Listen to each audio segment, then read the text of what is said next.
What's going on, guys? This is Ryan with RK Outpost, and we are so close to the release of Cyberpunk 2077, just days away from the game that is more hyped than maybe any in recent memory. So many people want to jump into this game and into the world of Cyberpunk, but for right now, since they can't do that, they have to settle for looking at the reviews and picking apart what people are saying about this game, including a review that, of course, predictably from Polygon, is all about identity politics, and that's why they don't like this game. We're gonna jump into that, but first of all, let's look at the overview. Look at the Metacritic score, 91. Overall, really good, really solid score for Cyberpunk 2077. There are people out there that think this should be a 100, but let's be real, we haven't even got our hands on this game yet.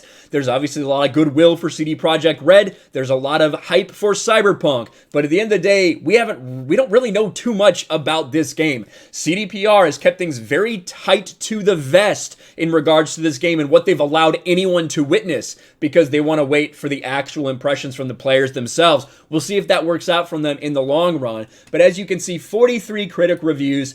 Now, some of them, 42 of them are positive, only 2 mixed at this point. Now, there are a lot that go into the unscored category. We've seen this stuff before. A lot of the negative ones are in the unscored, like the Polygon one that we're going to talk about. The Polygon one that is being praised by Anita Sarkeesian, which lets you know everything you need to know. It means this review is absolute dog shit, but we will get to that. Don't worry. But a lot of them are either not finished or they are not scored yet. So you have to keep that in mind, that this number could go up, this number could go down, depending. But the mixed ones are what is gathering a lot of attention. The GameSpot one, for instance, a 7 out of 10, is even trending on Twitter because people are really upset that it got a 7 out of 10, which I think is a little bit ridiculous. And then the Games Beat one is a 60, a 3 out of 5. Now, I do think it's important, before we get to the woke bullshit from this article, I think it's important to point out that most of the negative reviews all have one thing in common, and they talk about an onslaught of bugs, that the game is very glitchy, that the game is not polished, that it seems like it was rushed out. I've said this a lot of times before. I think Cyberpunk's going to be a great game, but I do think that they were really pushing to get this thing done. They talked about not doing the crunch, and they did the crunch anyway. They delayed the game several times. I don't think they could have delayed it anymore. I think they had to put it out, and that seems to be what we're seeing. We'll see when we get it. When we get it in our hands for ourselves. But the couple negative reviews out there are talking about bugs. Same thing with the Games Beat one. When you scroll all the way down to here, you can see buggy and beautiful. They say it looks great, but the problem is you'll just have random questions or interrupted by bugs, things like that. Same thing with this article from GameSpot. Cyberpunk 2077 has standout questions, strong main characters, though its buggy, superficial world lacks its purpose to bring it down. So these guys that are not giving it good scores are getting ripped to shreds. But the main one is this one. Of course, from Polygon, Cyberpunk 2077 is dad rock, not new wave. Oh yeah, everyone hates old white men, don't they? Carolyn Pettit. CD Projekt Red's open world game does not exactly have a futuristic worldview. Now I have to give a shout out to Andrew from the Geeks and Gamers team, because he posted it in the chat, and I saw that he said the first 8 paragraphs are all about how offensive this is to the trans community. That's exactly what it is. I cannot believe that we are still talking about this months and months later, that this is the first thing you decide to talk about, the potential offense to the trans community in a game where you can have any genitals you want and it's not tied to your gender. A game that is more inclusive than any other that we've ever seen potentially, but you're complaining about the representation or lack thereof. And that's what this first part of the article is about. Come on, tell me, who are you? 1, 2, 3, 4, 5, 6, 7, and then if you count this one right here, 8 paragraphs talking all about gender and all about how, I don't know if it really made me feel that good. Am I the only trans person in Night City? Are you kidding me? That's what we're obsessed about? So let's just hop into this part of it. Before you hit the streets of Night City, you'll construct your version of the game's central character V in a process indicative of one of Cyberpunk 2077's most glaring problems. For whatever reason, among all the hairstyles, eyes, makeup, tattoos, genitals are included as part of the character creation process, with 2 penis options and 3 size settings for each and 1 vagina. You can also opt not to select genitals at all, always viewing V in panties or boxers at a bare minimum. Now, why is this a problem? I guess I don't understand why customization is a problem. Thankfully, your character's gender is not tied to your choice of genitals. Oh, thank God. You can create a dude with a vagina or a lady with a penis. That's no problem. But because of everything else about how this game handles trans identity, this hardly feels like the progressive step it should be. Rather than just letting you pick your pronouns independently of all your other creation choices, your pronouns are assigned based on your selection of voice. Pick the feminine voice and your pronouns are she, her, and vice versa.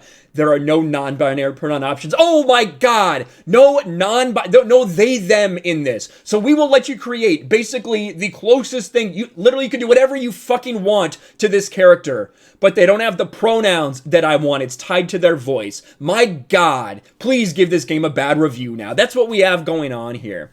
As a trans woman with a voice that many would not describe as feminine, this direct linking of gender identity to having a voice sounds masculine or feminine feels weirdly essentializing. And then they bring up all of this shit from before. We talked about it before, the Mix It Up poster that featured a trans person that said, and it said Mix It Up on the thing. That was considered offensive to some members in this community. The idea that someone made a joke, did you assume my gender? They're bringing that up again. It is all about identity politics with these people.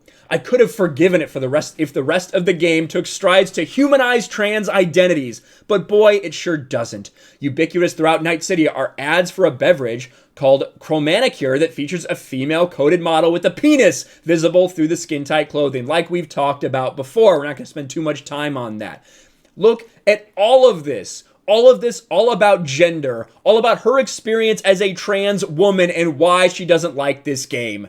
That is what it is about, and that is why so many people are laughing at this person right now. And the fact that Anita Sarkeesian said even just a few years ago, we would never had a mainstream review of we would never had a review of a mainstream AAA game that dedicates the opening 7 paragraphs to the game's success or failure at trans representation. That's not nothing. What it is fucking pointless.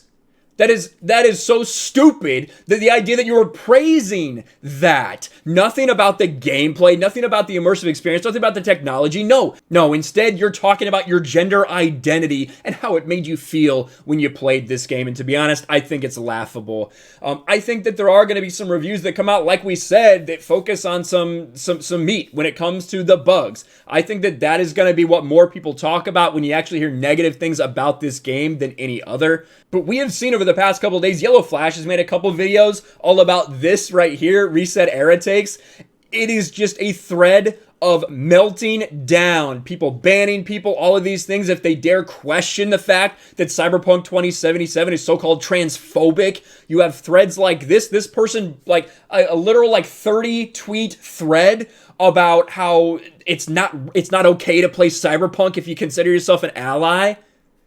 This stuff is absolutely insane, and it's going to continue. These people are going to continue to melt down over Cyberpunk. All in all, when you look at this score, I think you have to consider that. Good thing right now for CD Projekt Red, over a 90 is a really solid thing. Again, this is critic scores, though. For me, when I saw this tweet, I had to agree. No video game review that has bugs and glitches should get a 10 of 10 or a 100 score. Quite a few 10 of 10 reviews for Cyberpunk acknowledge the many glitches it has, but still gave us the highest review score possible. Flaws, glitches, bugs equals lower review score. That's just how it is. That's how it should be. And for me personally, we'll see what happens. I don't trust these critics. I never do. What I do trust are a couple people that review games that I've grown to trust. People that I watch on YouTube. I wait for those impressions, but before I really make my decision. Now, for me, I have pre-ordered Cyberpunk. I pre-ordered it a long, long time ago. It's one of the very few things I've pre-ordered in recent memory, and it's taken a while to get here, but I will give my thoughts, and I'll try to be as honest as possible about it. I know I'm not going to spend 7 paragraphs or a lot of time talking about how it made me and my gender identity feel, even though I could create any fucking character I wanted to. But as far as the other things, the actual meat of this game, that is what I'm looking forward to getting to understand more about. Are the glitches real? Is it as bad as some people are saying? That will dictate the way a lot of people feel about this game when we finally get it in our hands. Let me know what you think about all this in the comments below. Smash a like button, subscribe to the channel, ring the bell for notifications, share this video out there, and I'll talk to you later. Thanks for watching, everyone, and a huge shout out to my patrons. I appreciate you guys so much. Want to follow me on Twitter or Instagram? Check out the description below. You'll find links to my P.O. box and my Patreon as well. And I'll talk to you guys later.